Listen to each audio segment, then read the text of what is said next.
В небе над Якутией вновь распустились куполы парашютов. Авиационный клуб «Покровитель» возобновил свою работу. Под руководством опытных инструкторов готовят и выпускают все новых спортсменов. А в День Победы испытали свое мужество 8 девушек и юношей. Подробнее о покорителях Небесного океана расскажет Лана Ильина.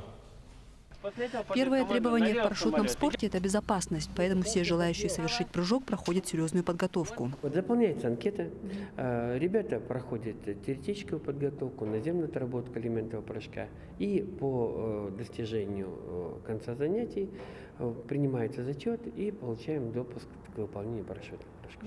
А вы будете тут кричать, да? Обязательно. Сергей с утра. Да что же вы творите? Сергей с утра кричит в окно: с праздником, с праздником. 5 парней и 3 девушек, среди них один перворазник, совершат сейчас прыжок с высоты 950 метров. 9 мая, в День Победы, они совершат главную победу в своей жизни, победят свой страх. Цель – приземлиться на заданную точку. В этот раз прыгали как опытные спортсмены, так и начинающие. Инстинкт самосохранения срабатывает всегда.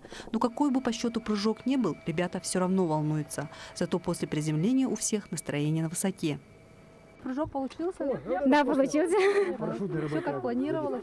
Как все планировалось, за только меня толкнули чуть-чуть. Почему? А?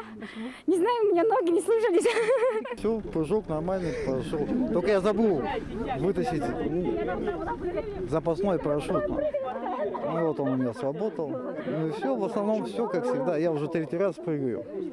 Наступает новый парашютный сезон. Спортсмены ждали его долгую зиму. Впереди целое лето и осень для занятий любимым видом спорта. Лана Ильина, Павел Пахомов, Якутск.